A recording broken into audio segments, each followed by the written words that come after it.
চন্দ্রা ঘরে একা ছিল। তার মামা মামি স্কুলে গিয়েছেন।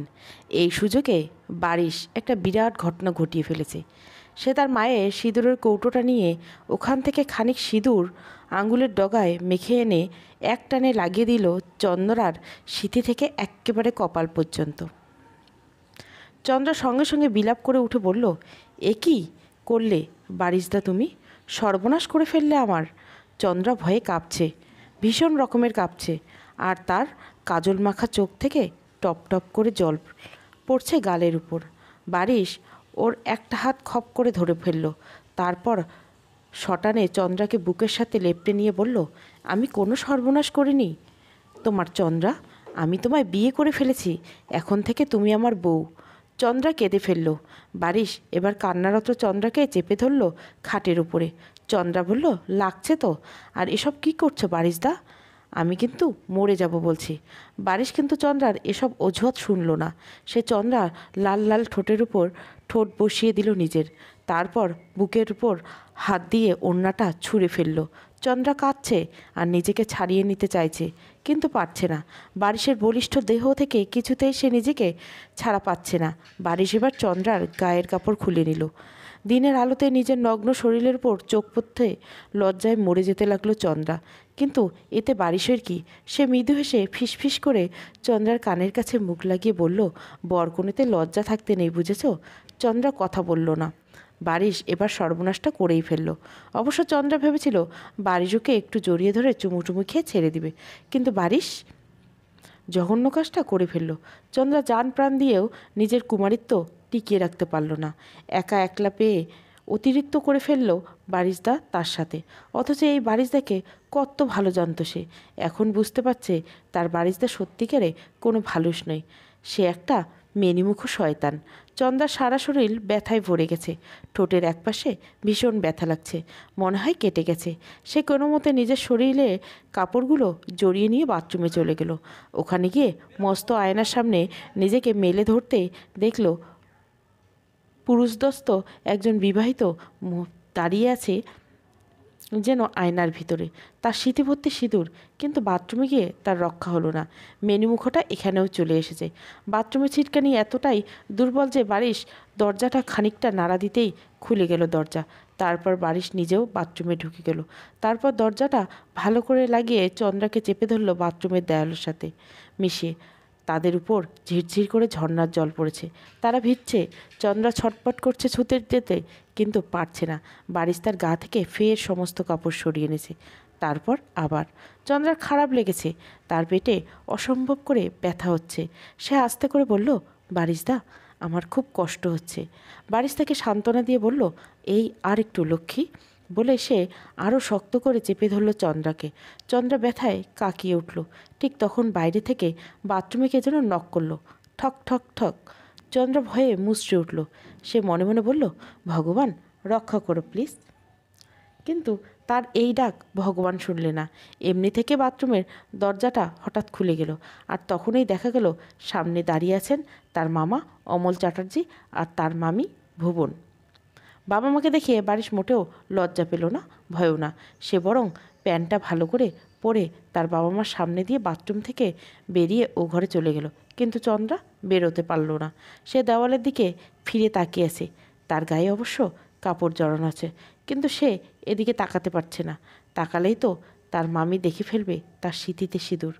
কিন্তু কথায় আছে না, যেখানে বাঘের হয় সেখানেই রাত্রি হয়। চন্দ্রার বেলায় তেমন কিছু হলো। ভুবন বলল, এই চন্দ্রা, এদিকে আয়। চন্দ্রা এদিকে আসছে না, সে এক পাও নড়ছে না।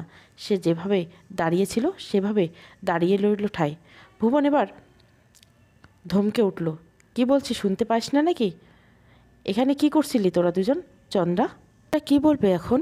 সে লজ্জায় এবং ভয়ে মরে যাচ্ছে, আর মনে মনে বলছে, ভগবান, ও ভগবান, তোমার কাছে জীবনে যদি সামান্য পুণ্য করে থাকি, আমি সেই পুণ্যের বদলত তুমি আমায় এই মুহূর্তে মৃত্যু দাও। মৃত্যু কি অত সহজ? কিংবা কেউ কি কখনো নিজের ইচ্ছে মৃত্যু ডেকে আনতে পারে? চন্দ্রাও তার যমদূতকে ডেকে আনতে পারল না।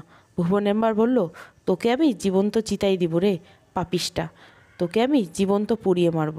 চন্দ্রা ভয়ে থরথর করে কাঁপছে। ভুবন এগিয়ে আসছে, তার চোখ লাল লাল হয়ে উঠছে। চন্দ্রা ঘাড় ফিরিয়ে তাকালো। তারপর চিৎকার করে কেঁদে উঠল, মেরো না মামি, মেরো না, আমার কোনো দোষ নাই, সব দোষ বারিশদার, সব দোষ বারিশদার। চন্দ্রার কথা কানে তুলল না ভুবন। তিনি শাড়ির আঁচল কোমরে বেঁধে এগিয়ে আসছে, আজ পুড়িয়েই মারবে চন্দ্রাকে। চন্দ্রা এবার গলা ফাটিয়ে চিৎকার করে কেঁদে উঠল। আর তখন তার চিৎকার জেগে উঠল ভুবন। তিনি সুইচ টিপে লাইট জ্বালিয়ে দেখছেন চন্দ্রা কাঁদছে আর সমস্ত শরীর ঘামে ভিজে একসার হয়ে গেছে। তিনি তার গায়ে হাত দিয়ে বললেন, কি হয়েছে চন্দ্র, কি হয়েছে মা তোর? চন্দ্রা চোখ খুলে দেখে তার পাশে বসে আছে তার মামি। মামি চোখ শান্ত ও পবিত্র, তার শরীর আঁচল কোমরে বাঁধা নয়। তবে কি সে স্বপ্ন দেখেছিল এতক্ষণ? এত ভয়ঙ্কর স্বপ্ন মানুষ দেখে? চন্দ্রা মুহূর্তে চোখ মুছে নিল। মামি বলল, খারাপ স্বপ্ন দেখেছিস? চন্দ্রা বলল, কি দেখেছিস বলতো? চন্দ্রা আমতা আমতা করে বলতে পারল না তার স্বপ্নের কথা। তার লজ্জা করছে। বারিশদের মতো এত ভালো একটা মানুষকে নিয়ে এমন স্বপ্ন দেখা উচিত হয়নি, এবং এই স্বপ্নের কথা কোনোদিন সে কারো কাছে বলতে পারবে না। চন্দ্রা মুহূর্তে একটা নতুন স্বপ্ন বানিয়ে নিজের মন থেকে সে বলল, মামি, আমি দেখেছি এক বৃদ্ধলোক, যার চেহারা খুব ভয়ঙ্কর। সে আমার দিকে এগিয়ে আসছে ছুরি নিয়ে আর বলছে, তোকে আমি মেরেই ফেলবো আজ। আর কেমন অদ্ভুত করে লাল বড় বড় দাঁত বের করে লোকটা হাসছে। দেখে আমার প্রাণ যায় যায় অবস্থা। ভুবন শোনো কেমন আনমনা হয়ে গেল। তারপর আবার মৃদু হাসার চেষ্টা করে বলল, এসব কিছু না, এমনিতে মানুষ এমন স্বপ্ন দেখে। তুই ঘুমিয়ে যা, মনে মনে ভগবানের নাম জপে ঘুমিয়ে যা। চন্দ্রা চেষ্টা করলো ঘুমাতে, কিন্তু তার চোখে কিছুতেই আর এক ফোঁটা ঘুম এলো না। সকালবেলা ঘুম থেকে উঠে ভুবন বলল, চন্দ্র, জামা কাপড় পরে রেডি হয়ে নেই। চন্দ্রা অবাক হয়ে বলল, কেন মাম্মি, কোথাও যেতে হবে? ভুবন বলল, মন্দিরে যাব। মন্দিরে কেন? চন্দ্রা আশ্চর্য হয়ে জিজ্ঞাসা করলো। ভুবন বলল, অত জেরা করিস না তো বাবু, কাজ আছে। চন্দ্রা আর কোনো কথা বলল না। সে স্নান করে তার সবচেয়ে ভালো জামাটা পরে নিল। তারপর আয়নায় তাকিয়ে দেখল কি অপূর্ব সুন্দর এক মেয়ে দাঁড়িয়ে আছে আয়নার সামনে। চন্দ্রা বিশ্বাস হতে চায় না যে সে এত সুন্দর। তার কেন জানি মনে হয় আয়নাটা তাকে লোভাতুর করার জন্য এমন সুন্দর করে দেখাচ্ছে তার চেহারা। মন্দিরে গিয়ে পুজো দিলেন ভুবন। তারপর চন্দ্রাকে বললেন, মায়ের কাছে প্রার্থনা কর। চন্দ্রা দুহাত করে দেবী দুর্গার সামনে নতজন হয়ে বসে বসে মনে মনে বললেন, মাগো, আমি যেন এমন স্বপ্ন আর কোনোদিন না দেখি। বারিশদের মতো এমন ভালো মানুষকে নিয়ে এমন খারাপ স্বপ্ন দেখতে আমার মোটেও ভালো লাগে না, মোটেও। মা দয়া করে আমায়, মা এমন স্বপ্ন যেন আমার বাকি জীবনে আর না দেখি। এই সময় বারিশ মন্দিরের দেওয়ালে হেলান দিয়ে এক নজরে তাকিয়ে রইল চন্দ্রার দিকে। চন্দ্রার মাথার ওড়নাটা নড়ছে বাতাসে, কয়েকটি চুল ওড়না ভেদ করে বেরিয়ে আসছে বাইরে আর উঠছে, আর ঠোঁট নড়ছে। কি সুন্দর লাগছে তাকে, কি পবিত্র লাগছে। বারিশ ভাবল, এই যেন কোনো পৃথিবীর মেয়ে নয়, স্বর্গের অপ্সরী। বারিশ তাকিয়ে আছে আর তাকিয়েই আছে, পালক ফেলছে না মুঠে। সে অনুভব করলো তার বুকের বাঁ পাশটা কাঁপছে। এমন হচ্ছে কেন হঠাৎ তার? ভুবন অবশ্য লক্ষ্য করছেন বিষয়টা। তিনি আর চোখে তাকিয়ে দেখছেন বারিশ হা হয়ে এক দৃষ্টিতে তাকিয়ে আছে চন্দ্রার দিকে। তিনি হঠাৎ কী যেন ভেবে মৃদু হেসে ফেললেন। মন্দির থেকে তারা ফিরল হেঁটে হেঁটে। এমনিতে বারিশের খুব লজ্জা, কিন্তু আজ কীভাবে যেন তার লাজের ঢাকনা খুলে গেল, এবং সে চন্দ্রার পাশাপাশি হেঁটে যেতে লাগলো। আর কোনো একটা বিষয় খুঁজে বের করতে লাগলো চন্দ্রার সাথে কথা শুরু করার জন্য। বারিশকে কথা সত্য করতে হলো না, কথা শুরু করলো চন্দ্রাই। সে বলল, বারিশদা, মাহমুদ ভাইয়ের সাথে কি তোমার রাগারাগি হয়েছে কোনো কিছু নিয়ে? বারিশ অবাক এবং অদ্ভুত চোখে তাকালো চন্দ্রার দিকে। ও হঠাৎ মাহমুদের কথা জিজ্ঞাসা করলো কেন? তার কাছে মাহমুদের সাথে ওর কি? বারিশ আমতা আমতা করে জিজ্ঞাসা করেই ফেললো, মাহমুদের সাথে আমার রাগারাগি হয়েছে, এটা তুই জানিস কি করে? চন্দ্রা নিজেকে খুব চতুর ভাবত, কিন্তু আজ সে ফেঁসে গেল। সে ভাবতে পারেনি যে বারিশদা তার চেয়ে বেশি চতুর। অথচ ছোটোবেলা থেকে দেখে এসেছে তার বারিশদা খুব চুপচাপ ভীতু টাইপের ছেলে। হঠাৎ একটা কথা মনে করে চন্দ্রা ফিক করে হেসে ফেলল। তখন বারিশ উচ্চ মাধ্যমিকে সদ্য ভর্তি হয়েছে। সেই সময় একটা মেয়ে তাকে প্রেমপত্র দিয়েছিল। সেই প্রেমপত্র এনে সে তার মায়ের কাছে দিয়ে কেঁদে কেঁদে বলেছিল, মা দেখো, একটা অসভ্য মেয়ে আমায় কী দিয়েছে। মামি ছেলের কাণ্ড দেখে হাসতে হাসতে শেষ। এমন বোকা ছেলে কি পৃথিবীতে আছে? সেই বারিশদা তাকে এভাবে প্রশ্ন করে হকচকিয়ে দিতে পারল। চন্দ্রাকে চুপ থাকতে দেখে বারিশ আরও কাছে ঘেঁষে গিয়ে বলল, কিরে, চুপ হয়ে আছিস কেন? মামুদের সাথে আমার ঝগড়া হয়েছে, তা তুই জানিস কি করে? না, এখন যে মামুদ ভাই বাসায় আসে না, তাই ধারণা করে বলছি। চন্দ্রা কথাটা ঘুরিয়ে ফিরিয়ে বলল। বারিশও হেসে বলল, আচ্ছা, তুই দেখি মস্ত বড় ধারণাবিদ হয়ে গেছিস। চন্দ্রা ফিক করে হেসে ফেলল। তারপর বলল, আমি অনেক কিছু ধারণা করতে পারি বারিশদা। বারিশ বুকে প্রচণ্ড সাহস জোগাড় করে বলে ফেলল, আচ্ছা, তুই কি আমার সম্পর্কে কিছু ধারণা করে বলতে পারবি? বলতে পারবো তো। আচ্ছা বল তো কিছু আমার সম্পর্কে। তুমি খুব ভাগ্যবান পুরুষ, তোমার বউ ভাগ্য খুব ভালো। তোমার বউ হবে স্বর্গের অপ্সরীদের মতো সুন্দরী। হি হি হি। বাড়ির দুষ্ঠর নেড়ে কী যেন বলল, কিন্তু তা ঠিক ধরতে পারল না চন্দ্রা। ভুবন পিছনে পড়ে গিয়েছিল। ওদের সাথে হেঁটে তিনি কুলিয়ে উঠতে পারেননি। এবার পেছন থেকে ডেকেই উঠলেন তিনি, কিরে, তোরা কি আমায় রেখে চলে যাবি নাকি? ওরা দাঁড়ালো। তারপর দুজনের চোখ পড়ল দুজনের চোখে। চন্দ্রা কী ভেবে ফিক করে হেসে উঠল। বারিশ বা বুকটায় তখন কেমন তোলপাড় ব্যথা শুরু হলো। সেই ব্যথায় তার চোখ জল পর্যন্ত এসে গেল। কি অদ্ভুত এই পুরুষ, এই বারিশদা। বাসায় ফিরে চন্দ্রা তার মামির ফোনটা খুব সাবধানে হাতে নিয়ে এক দৌড়ে ছাদে চলে গেল। তারপর এপাশ ওপাশ ভালো করে লক্ষ্য করে মামুদের নাম্বারে কল দিল। ওপাশ থেকে মামুদ ধরে বলল, চন্দ্রাবতী। চন্দ্রার কী যে ভালো লাগলো ডাকটা শুনে। সে অন্য কিছুর জন্য না হলে শুধুমাত্র এই চন্দ্রাবতী ডাকটা শোনার জন্য মামুদের সাথে কথা বলতে চায়। রোজ একবার হলো। চন্দ্রা বলল, মামুদ ভাই, আপনি কেমন আছেন? মামুদ বলল, মোটেও ভালো না, তোমায় নিয়ে একটা বাজে স্বপ্ন দেখেছি। চন্দ্রা খানিক শিউরে উঠে বলল, কী স্বপ্ন? বলতে আমার লজ্জা করে। তবুও বলুন। বলতেই হবে। দেখেছি বারিশ তোমায়। কি? না, বলবো না।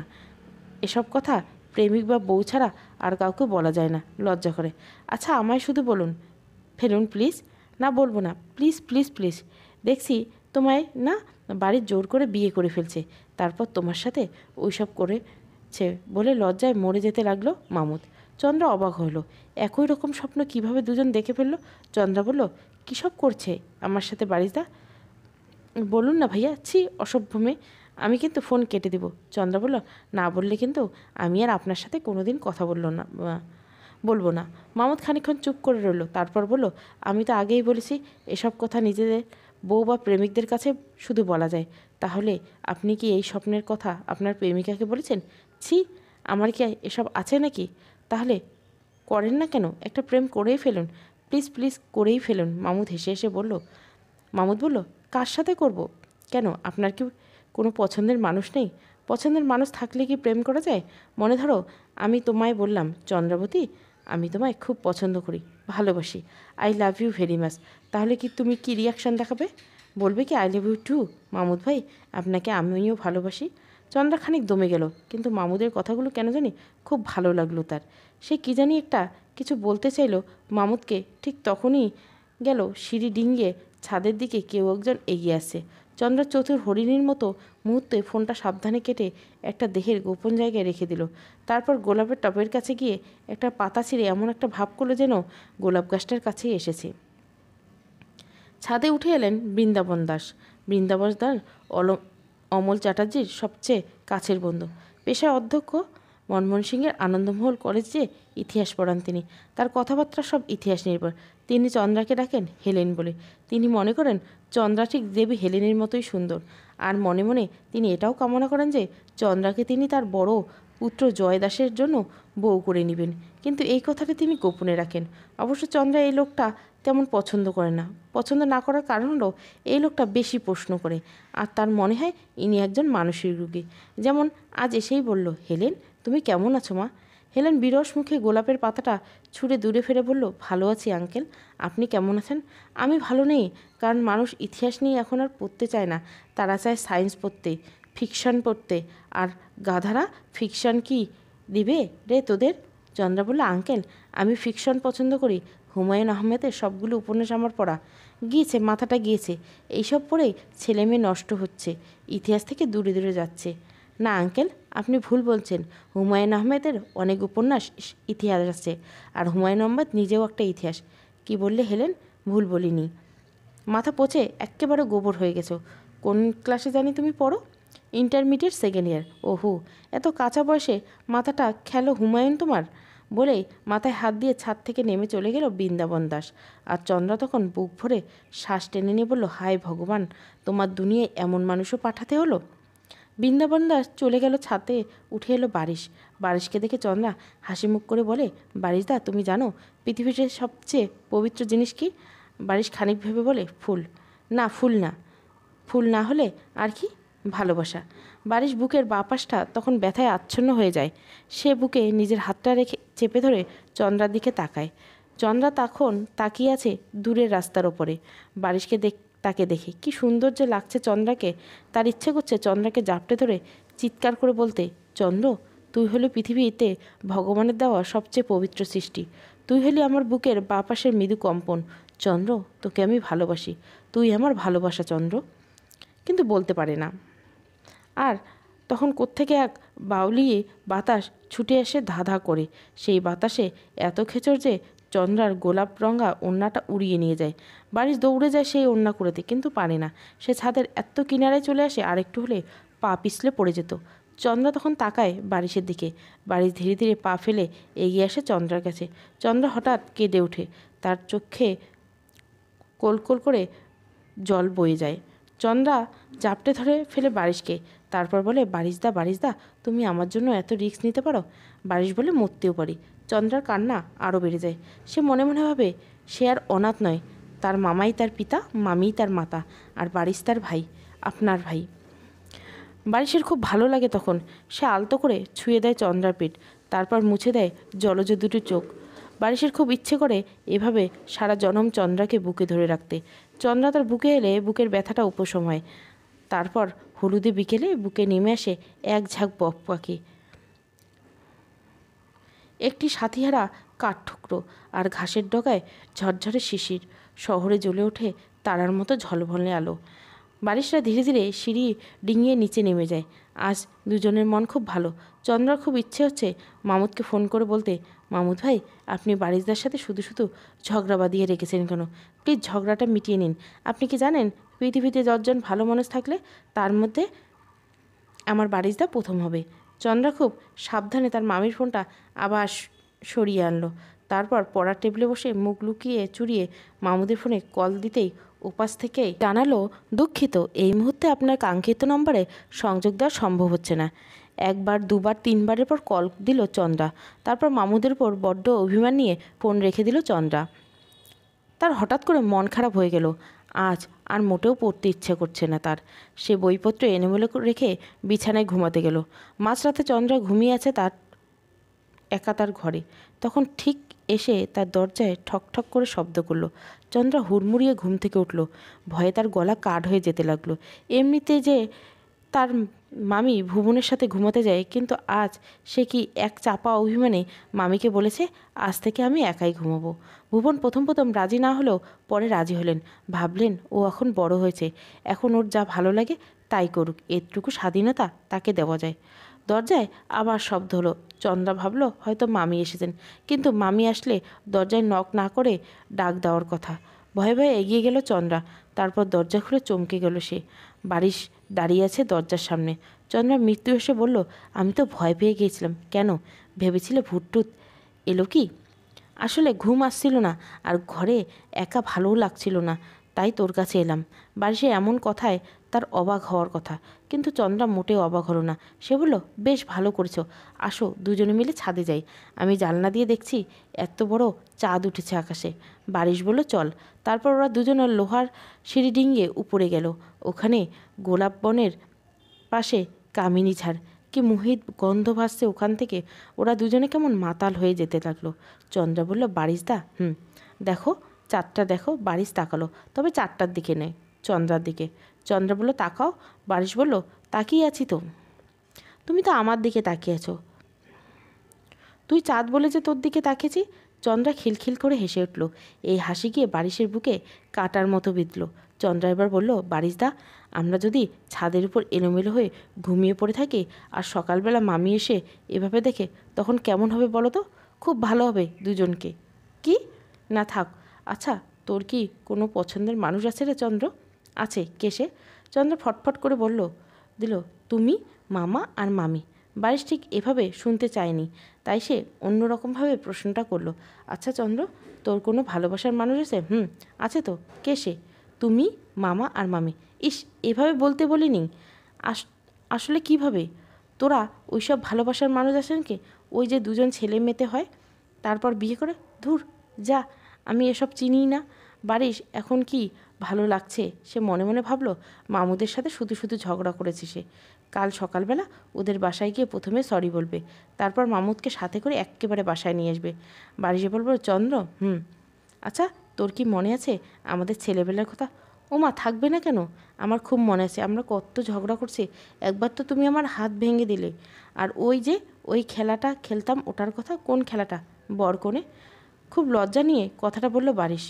চন্দ্রা শুনেও মোটেও লজ্জা পেল না। সে মৃদু হেসে বলল, এই বয়সে এরকম সবাই খেলে। আচ্ছা আরেকটা কথা চন্দ্রা বলল, বলো। আচ্ছা তোর স্মৃতিতে যদি কেউ সিঁদুর পরিয়ে দেয় তবে কি তুই তার বউ হয়ে যাবি? এবার চন্দ্রা লজ্জা পেল। অন্যায় মুখ লুকাতে লুকাতে বলল, আমি যদি পরিয়ে দিই তবে? চন্দ্রা ফিক করে হেসে উঠে বলল, তুমি পড়ালে হবে না। শাস্ত্রে তোমার সাথে বিয়ে হওয়ার নিয়ম নেই, থাকলে হয়ে যেতাম। চন্দ্রার কথাটা শুনে বাড়ির সে বুকে দগদগ আগুন জ্বেলে উঠল। সে আগুনে তার বুক পুড়ে ছারখার হয়ে যেতে লাগলো, আর গলা ঠেলে আসতে লাগলো কান্না। বারিশের কথা বলতে পারছে না। চন্দ্রা বলল, বারিশদা, তুমি কি জানো ভালোবাসা কি?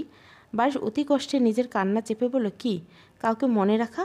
আর তুমি কাকে মনে রাখবে চিরদিন জানো? কাকে? যাকে তুমি হারাবে।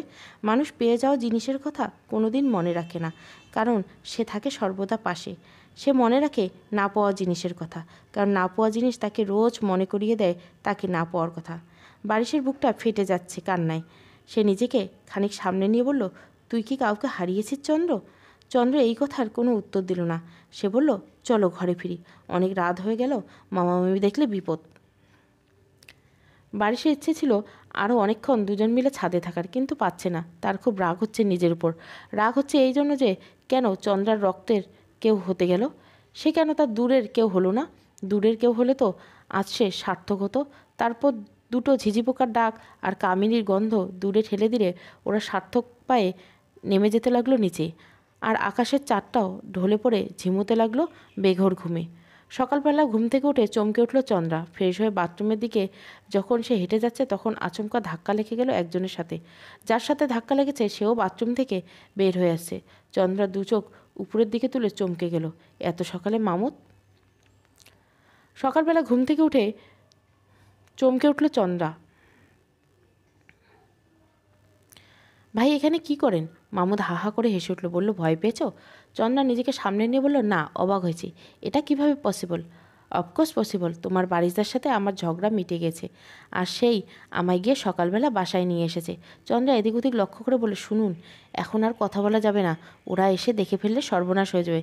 মামুদ হেসে বলল, কিচ্ছু হবে না, কারণ ওরা কেউ বাসায় নেই।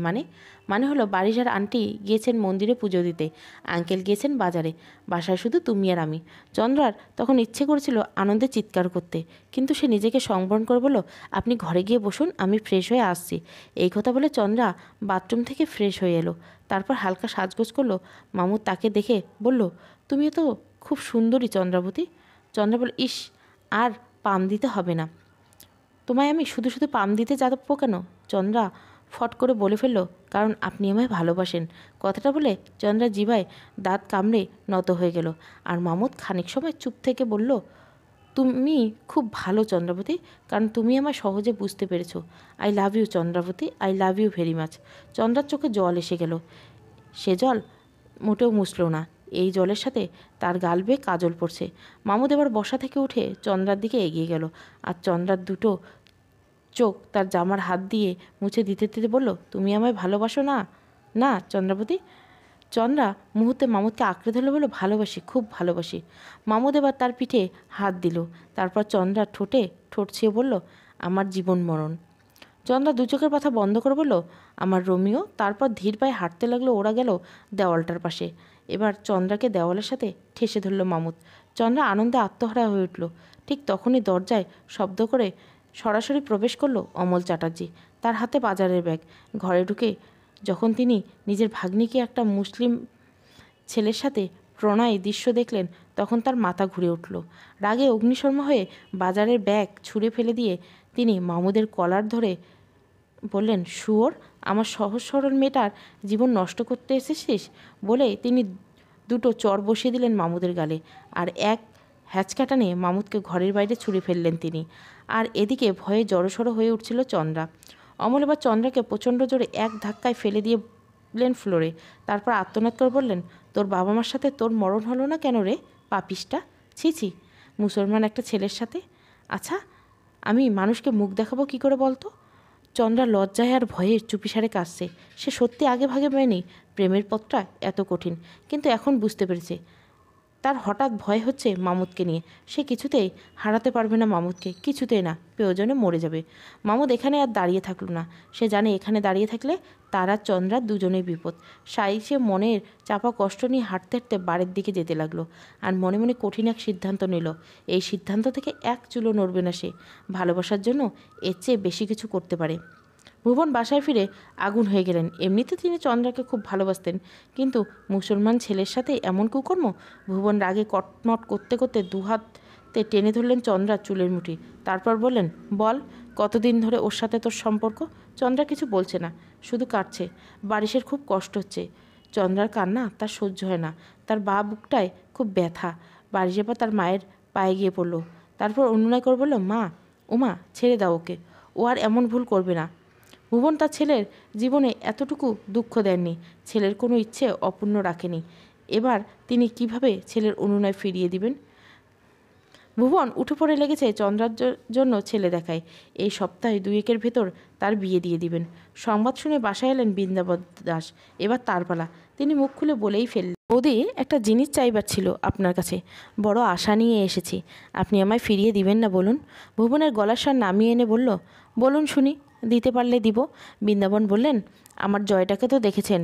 শাহলাল বিজ্ঞান ও প্রযুক্তি বিশ্ববিদ্যালয় থেকে কম্পিউটার সায়েন্সে পড়েছে, এখন ভালো একটা জবও করেছে। ওর জন্য যদি আপনার ঘরে লক্ষ্মী চন্দ্রাকে চাই আমি। ভুবন বললেন, এটা তো কাচুমুচু করে বলার কথা না। আপনার ছেলেকে নিয়ে আগামীকাল সকালবেলা আমাদের বাসায় আসবেন। ছেলে মেয়ে দেখবে আর আমরা দেখব ছেলেকে। দুই পক্ষের পছন্দ হলে ঠিকঠাক করে ফেলবো। ভুবনের কথা শুনে আনন্দে বৃন্দাবন দাসের চোখের জল এসে গেল। তিনি সেই জল লুকানোর চেষ্টা করে বললেন, হেলেন কোথায় আমার? হেলেন? ভুবন বলল, ঘুমাচ্ছে, এখন না ডাকাই ভালো। বৃন্দাবন দাস খুশি মনে বাসা থেকে বের হয়ে গেলেন। চন্দ্রা কিন্তু মোটেও ঘুমাচ্ছে না, সে কাঁদছে, বালিশের পেটে মুখ ডুবিয়ে কাঁদছে। বৃন্দাবন চলে গেলে ভুবন এলেন তার কাছে। এসে তার মাথায় হাত রেখে বললেন, মারে, যা ভুল করছিস তা তো করেছিস, এখন আর এসব নিয়ে ভেবে লাভ নেই। মুসলমান ছেলেদের সাথে হিন্দু মেয়েদের কিছুতে পরিণয় হতে পারে না, বুঝলি? আগামীকাল তোর বৃন্দাবন আঙ্কেলের ছেলে জয় আসবে। খুব ভালো ছেলে, কম্পিউটার ইঞ্জিনিয়ার, বড় জব করে। ও যদি তোকে পছন্দ করে, তুই সুখী হবি মা। ভুবন হঠাৎ ফুপিয়ে কেঁদে উঠল। কাঁদতে কাঁদতে সে জড়িয়ে ধরল তার মামিকে। তারপর বলল, মামি, আমি ওকে ভুলতে পারবো না, কিছুতেই ভুলতে পারবো না। এবার ভুবন বেশ রাগ পেয়ে গেল। তিনি এক ধাক্কায় বিছানা থেকে ফেলে দিলেন চন্দ্রাকে নিচে। নিচে পড়ে গিয়ে খাটের পায়ের সাথে লেগে চন্দ্রার নিচে ঠোঁট কেটে গিয়ে রক্ত ঝরছে ঝরঝর করে। চন্দ্রা ওখানে পড়ে থাকতে কাঁদতে কাঁদতে বলছে, মামি, তোমরা আমায় জোর করে বিয়ে দিতে চাইলে কিন্তু আমি গলায় দড়ি দিব। ভুবন রাগে অগ্নিশর্মা হয়ে মাথায় প্রচণ্ড জোরে একটা ঝাঁকি দিয়ে বললেন, মরে গেলেও ওই ছেলের সাথে তোর প্রণয় হতে দিব না। মনে রাখিস, তুই সম্ভ্রান্ত হিন্দু ঘরের মেয়ে। চন্দ্রা তখনও কাঁদছে কাঁদছে আর বলছে, আমি ওকে ছাড়া বাঁচব না মামি, মরে যাব বলছি, সত্যি মরে যাব। ভুবন চন্দ্রার এই আকুতি মিনতি আর শুনল না। তিনি ধপধপ করে পা ফেলে চলে গেলেন ঘর থেকে। রাতে চন্দ্রার সাথে ঘুমোতে গেলেন ভুবন। ভুবনের ঘুম এমনিতেই গাঢ়। বারিশ খুব চেষ্টা করছে চন্দ্রার সাথে কথা বলতে। সে বুকে অনেকটা সাহস জুগিয়ে মাঝরাত্রিতে এসে দরজা টোকা দিল। সঙ্গে সঙ্গে বিছানা থেকে উঠে এসে দরজা খুলে দিল চন্দ্রা। তারপর বারিশ চুপি চুপি বলল, চল, ছাদে চল। ওরা ছাদে চলে গেল। আজও আকাশের চাঁদ উঠেছে। সেই চাঁদের আলোয় চন্দ্রাকে দেখাচ্ছে মনমরা একটা পুতুলের মতো। আহারে, কি কষ্ট ওর ভেতরে। বারিশ বলল, চন্দ্র তাকালো। তুই ভালোবাসিস না মামুদকে? চন্দ্রা কান্নায় ভেঙে পড়ল। কাঁদতে কাঁদতে সে জড়িয়ে ধরল বারিশকে। তারপর বলল, বারিশদা, ও বারিশদা, আমি ওকে ছাড়া বাঁচব না। গলায় দড়ি দিব, নয়তো এই ছাদ থেকে লাফ দিব নিচে। বারিশ ভয়ে শিউরে উঠল। তার চোখে জল আসছে, কিন্তু সেই জল লুকিয়ে ফেলছে খুব সঙ্গোপানে। বারিশ এবার তার মাথায় হাত বুলিয়ে দিতে দিতে বলল, ভালোবাসার জন্য সব কিছু করা যায় রে চন্দ্র। তোর ভালোবাসা পবিত্র হলে তুই সফল হবি, আমি আছি তো। বলেই কেঁদে ফেলল বারিশ, কিন্তু কিভাবে যেন সামলে ফেলল নিজেকে। আর চন্দ্র তাকে এখনও শক্ত করে জড়িয়ে ধরে আছে। তার চোখের জলে বারিশের জামা ভিজে চুপসে গেছে। বারিশ কি যেন ভালো লাগছে যে তখন। তার মনে হচ্ছে চন্দ্রা তার না হলেও তার চোখের জল তো তার চিরদিনের জন্য হবে। ওই যে জামাটা ওর চোখের জল আজ লেপটে গেল, তা আর কোনোদিন মুছতে দিবেন না বারিশ, কোনো দিন না। ওরা ছাদে বসে অনেকটা সময় পার করলো। তারপর চন্দ্র বলল, বারিশদা তোমার ফোনটা একটু দিবে, আমি শুধু মামুদের গলাটা একটু শুনবো। বারিশ তার পকেট থেকে ফোনটা বের করে দিল। চন্দ্রা সেই ফোন দিয়ে কল দিতে উপাস থেকে ধরল মামুদ। চন্দ্র বলল, আমি চন্দ্রা বলছি। তুমি এত রাতে ঘুমাওনি কেন? মামুদ বলল, আমার ঘুম পায় না, একদম ঘুম পায় না। কেন ঘুম পায় না কেন? তুমি আমার ঘুম কেড়ে নিয়েছো চন্দ্রাবতী। আমি তোমায় ছাড়া বাঁচব না। আমিও তোমায় ভালোবাসি, ভীষণ ভীষণ ভালোবাসি। কিন্তু কিন্তু কি চন্দ্রাবতী? কাল আমায় দেখতে আসবে একটা ছেলে, হয়তো বিয়ে ঠিক হয়ে যাবে, কিন্তু আমি শুধু তোমায় চাই, সত্যিই তোমায় চাই। চন্দ্র কেঁদে উঠল। উপাস থেকে মামুদেও চোখ মুছল। তারপর বলল, কিচ্ছু হবে না, দেখো আল্লাহ আছেন, তিনি আমাদের ভেতরটা দেখছেন। তাহলে ভালোবাসা সত্যি হলে কেউ আমাদের আলাদা করতে পারবে না, কেউ না। কাল যদি বিয়ে ঠিক হয়ে যায়, হয়ে যাক, কিচ্ছু হবে না। আমরা পালিয়ে যাব অনেক দূরে। কিন্তু কিভাবে পালাবো? মামিকে চেনো না তুমি? মনে রেখো, ভালোবাসার শক্তি অনেক বেশি। ভালোবাসা কোনো বাধা মেনে না। তারপর কোথায় কি একটা যেন শব্দ হলো, আর বারিশ সচকিত হয়ে উঠল। এই চন্দ্র, রাখ ফোন, রাখ। চন্দ্র আর কিছু না বলে ফোনটা কেটে দিল। বৃন্দাবন দাস তার ছেলে জয় দাসকে নিয়ে এসেছে। জয় যতটা মেধাবী, ততটাই ছাপ চেহারা নেই। এই অল্প বয়সে তার অনেক বড় ভুঁড়ি, দেখতে খুব ভালো লাগে না। চন্দ্রার চেহারা কাছে সে নস্যি মাত্র। কিন্তু এই ছেলেকে পছন্দ হয়ে গেল অমল আর ভুবনের। তারা যে করে হোক মেয়েকে ঘর থেকে বের করতে চান, নয়তো অধর্ম করে ফেলবে পাপিষ্টা মেয়ে। চন্দ্রা সাজগোজ করে জয়ের সামনে আসার কথা, কিন্তু সে আসতে চাইছে না। ভুবন এবার ভীষণ রেগে গেলেন, চোখ মুখ লাল করে ডান হাতটা উপরে তুলে। বৃন্দাবন দাস তার ছেলে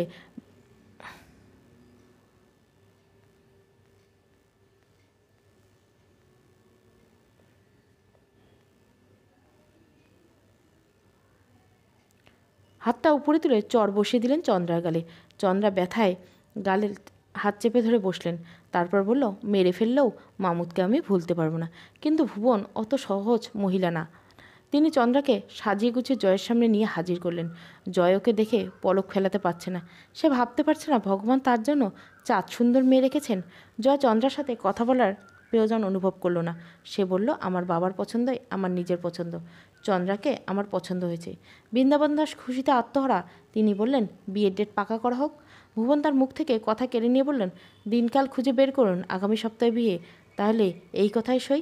বলে মিষ্টিমুখ করে চলে গেলেন বৃন্দাবন দাস আর তার ছেলে। আর হতবাক হয়ে শুধু ঠাই হয়ে রইল চন্দ্র। তার আজ মরে যেতে ইচ্ছে করছে। মামুদকে না পেলে সে সত্যি সত্যি মরে যাবে। চন্দ্র নাওয়া খাওয়া ছেড়ে দিয়েছে। কেউ তাকে খাওয়াতে পারেনি। 2-4 দিন না খেয়ে অনেকটা দুর্বল হয়ে পড়েছে। ওর দুঃখ দেখে বারিশের বুকটা কেঁপে ওঠে, চোখ ফেটে উকি মারে জলকণা। তাই সে মাকে বলল, মা একটা প্লেট করে খাবার দাও, আমি গিয়ে চন্দ্রাকে খাইয়ে দিয়ে আসি, ও ঠিক আমার কথা মানবে। ভুবন ছেলের হাতে প্লেট ভর্তি করে ভাত আর সবজি দিলেন। সেই খাবার নিয়ে চন্দ্রার কাছে গেল। চন্দ্রা খাবার খেয়ে বলল, খাবার নয়, আমায় বিষ এনে দাও বারিশদা, আমি বিষ খেয়ে মরে যাব। বলেই কেঁদে উঠল চন্দ্রা। কাঁদতে গিয়েও কাঁদতে পারছে না ভালো করে সে। তার শরীর কেমন দুর্বল হয়ে এসেছে, চোখ কেমন নিভে যাচ্ছে, আর চোখের নিচে জমেছে গাঢ় কালি। বারিশ ওর মাথায় হাত বুলিয়ে দিয়ে বলল, কাঁদিস না চন্দ্র, সব ঠিক হয়ে যাবে। কিচ্ছু ঠিক হবে না বারিশদা, কিচ্ছু ঠিক হবে না। ঠিক হবে, কিন্তু ততদিনে তুই তো মরে ভূত হয়ে যাবি।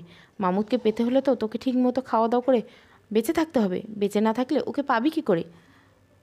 চন্দ্র এবার কেঁদে উঠল। বারিশের গলা জড়িয়ে ধরে বলল, কাঁদিস না, এই নে ভাত খা। বলে সামান্য সবজি ভাত মাখিয়ে একটা নলা তুলে ধরল বাড়ির চন্দ্রার মুখের কাছে। চন্দ্রা কী কষ্টে সেই নলা মুখে নিল। তারপর আর খেতে চায় না সে, কিন্তু বারিশ জোর করে খাওয়ালে। এদিকে একটা অনাকাঙ্ক্ষিত ঘটনা ঘটে গেল। ভুবন খুব চতুর মহিলা। তিনি আগেই জানতেন যে চন্দ্রা পালানোতে চেষ্টা করবে, তাই তিনি বিয়ের ডেট আরও আগে এগিয়ে এলেন। আর কোনো আত্মীয় স্বজনকে শোনালেন না এ পর্যন্ত।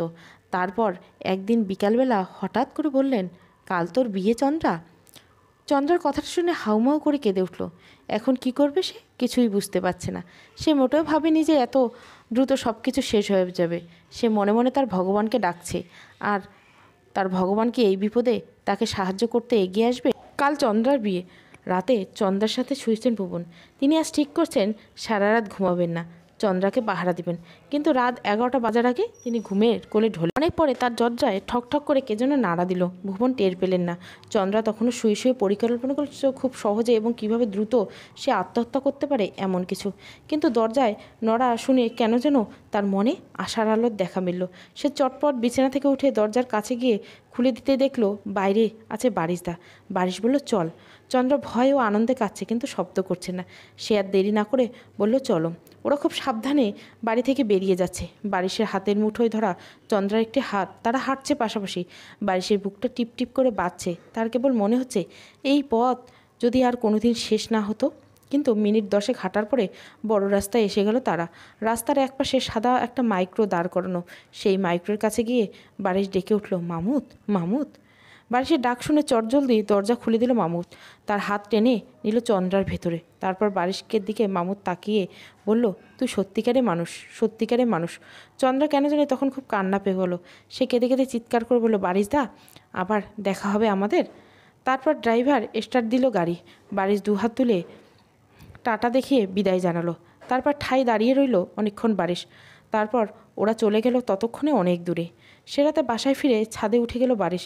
তার বুকটা কেমন পুড়ে খাক হয়ে গেছে। তার ভিতরে যে মনের মানুষ হারানোর ভয়ঙ্কর রোগ হয়েছে তা থেকে একমাত্র বাঁচার উপায় মৃত্যু। তার বিশ্বাস মরে গেলেই একমাত্র সে ভুলতে পারবে চন্দ্রাকে।